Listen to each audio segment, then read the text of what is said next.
This week on Healthy Living, we look at progress and challenges in eradicating FGM. And Nigerian gender advocate Lois Tofunmi Amele discusses efforts to provide therapy to victims of FGM. Plus, the American Red Cross raises concern over blood shortages in the US. These stories and more in this edition of Healthy Living.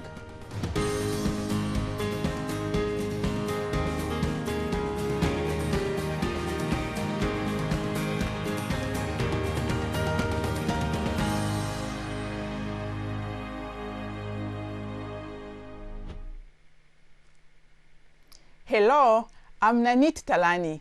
Welcome to Healthy Living.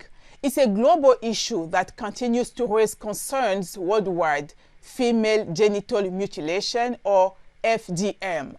The United Nations Children's Fund estimates that at least 200 million girls and women globally have undergone one or four types of FGM.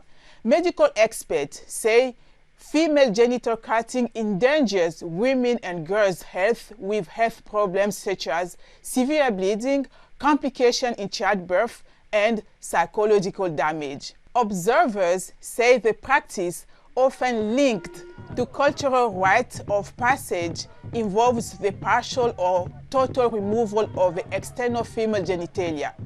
According to WHO, 3 million girls are at risk of undergoing FGM every year in Africa. UNFPA says in Guinea-Bissau, more than 52% of women between 15 and 49 years old have been victims of the practice. The country approved a law that criminalizes the practice, but many communities continue to defy the legislation. Hayatou Balde, a 37-year-old woman, underwent female genital mutilation when she was just 5 years old in the village of Kebo in southern Guinea-Bissau. She remembers that day with great sadness. Some old ladies did it. I was yelling at them, shouting indecent words to them. I was angry even though I didn't know what they wanted to do to me. But their attitude made me realize that it was something that would make me suffer, that it would hurt, and that I wouldn't want to do it. Hayatou Balde, who requested that her identity be concealed for fear of being recognized by her family, says, like other victims of FGM, she has experienced long-term health problems, including pain during intercourse and psychological trauma. Before, when I didn't know my body, I questioned myself a lot. Was it because I started having sex late, that's why I was feeling this pain? Or was it because I can connect to my body and that's why my body can get used to sexual intercourse? I still wondered at the time whether I had a problem or if my partner did. But I ended up realizing that it was a consequence of female genital mutilation. Family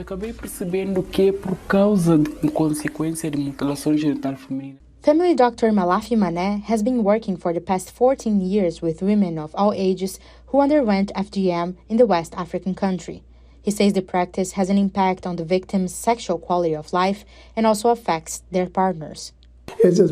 These women lose sensitivity during sexual intercourse and they do not feel orgasm. Imagine a woman having sexual intercourse with her husband, boyfriend, or whoever, and not feeling this very important need, orgasm. This, in many cases, leads to secondary effects such as infidelity.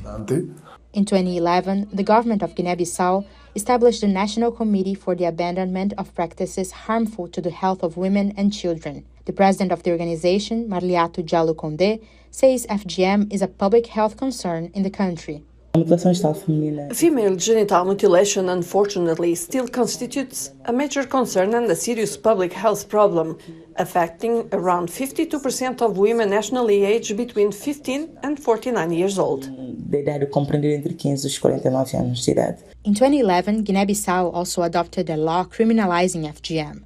According to the United Nations Population Fund and the United Nations Children's Fund Joint Program on the Elimination of Female Genital Mutilation, since 2018, law enforcement has resulted in 9 arrests, 3 cases brought to court, and 6 convictions and sanctions due to the practice of FGM in the country. But enforcing the law is a challenge. falta de aplicação da lei encoraja. The lack of enforceability of the law encouraged the practice to continue. It should be noted that we have porous borders, making Guinea-Bissau a viable center for female genital mutilation in the region. Para as comunidades, Hayato Balde pleads with communities to stop the practice. Let our daughters grow as they were born, because God knows what He's doing. If He made us complete, no one should cut us. We must not be cut. Completo. Ninguém nos deve cortar. Não devemos ser cortadas. Data from the National Institute of Statistics shows that between 2018 and 2019, girls and women from rural areas with limited education or who identify as Muslims are at a greater risk of female genital mutilation in Guinea-Bissau. For Lassama Kasama, in Guinea-Bissau, Barbara Santos, VOA News.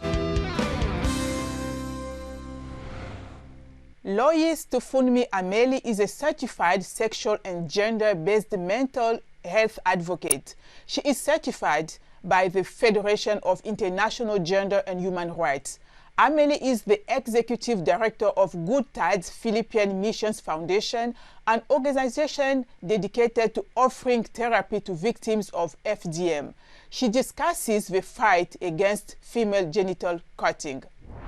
There are different types of female genital mutilation. We have the clitoridectomy, that's when you cut out the clitoris. We have, excision, that's the type 2, when you cut out the clitoris and the labia minora. Then we have the type 3, that's the infibulation, when you sew down the vaginal orifice and leave a small place for urination. The type 4 talks about, insertion of herbs, all those other, because everybody has their own cultural backing, and it's actually good to report. It's good to make people understand that, oh, this thing is not good, though. Our initiative was no hiding place. I want a forum where we can all come together and partner as grassroots organizations. And I feel that one of the people that we don't really communicate with are the religious people, and they have a fair share. They have their own fair share and responsibility to educate people. So I like the fact that men are also partnering with us. It is important, very important, that men and boys come into this fight with us, because most times the father may not see, the father may have gone out, but the boy will be at home. The boy sees everything that happens. The UN is talking about the fact that we need to end female genital mutilation before 2030. If the men and the boys can join us in this fight before 2030, I want to trust that we will end female genital mutilation. A non-profit organization based in the US, Clore, aims to restore women scarred by female genital mutilation by offering reconstructive surgeries. To find out more, we spoke with Nadine Garrick, Clore Director of Operations. So FGM cutting has been happening for, I want to say, thousands of years. And it's really important to address it because,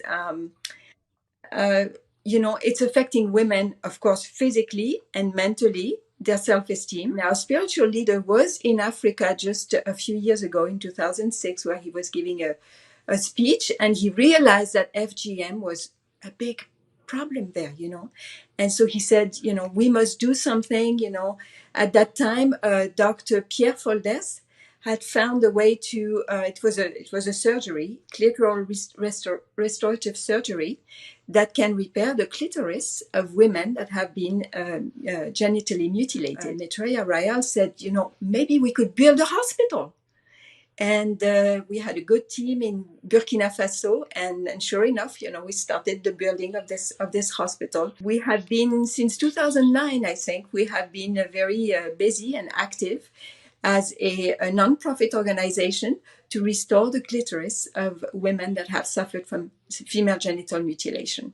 Women and men think that the clitoris is just a little tip here, the little tip that we see. But the clitoris is actually a very large organ. Most of it is tucked inside our vulva. The surgery works because when the circumciser cuts, she cuts just a little bit here.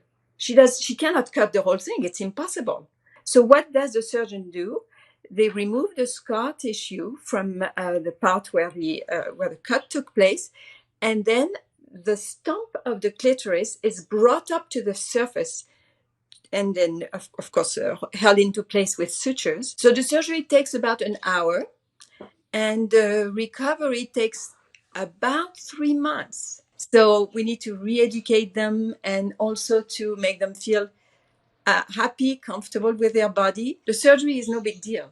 The most important part is addressing, making peace with the past, making peace with who had you cut.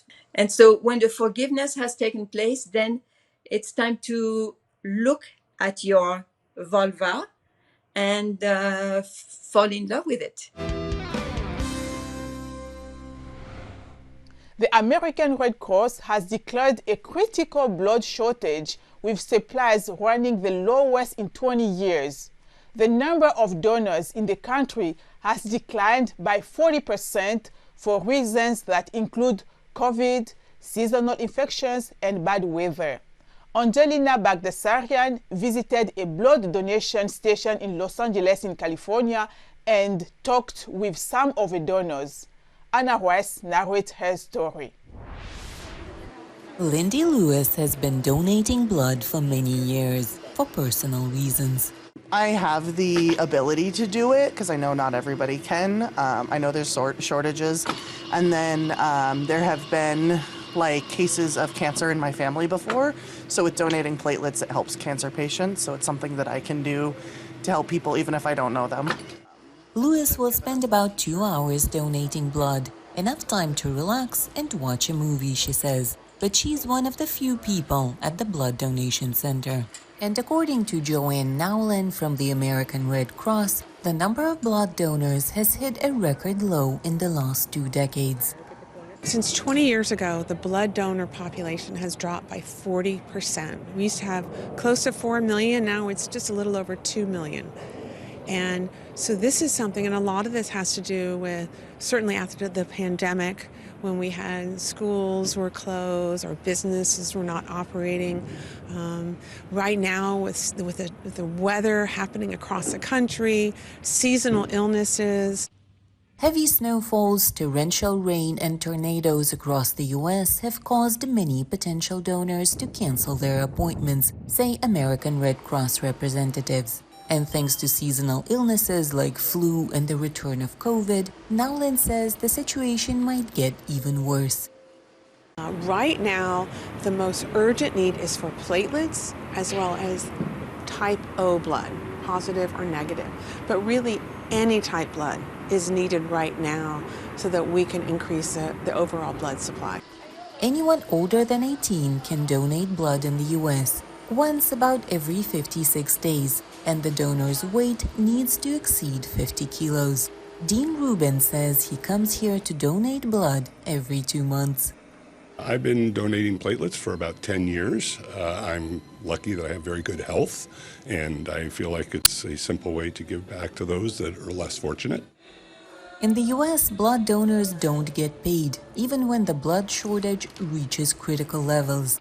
Experts believe being paid for that might make potential donors see donating blood as a way to earn extra cash and keep them from mentioning potential medical restrictions or underlying conditions.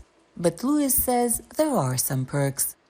If you donate platelets 3 times, you get a $10 gift card each time, and it's an e-gift card that you get to choose what you want. And then we get entered into a raffle for an all-expenses-paid trip to the Super Bowl. And we've gotten shirts, socks, just random little gifts. Experts say every 2 seconds someone in the U.S. needs blood or platelets. So every person who donates on average 500 milliliters of blood is likely to save a life. Angelina Bagdasarian in Los Angeles, California, Anna Rice, VOA News.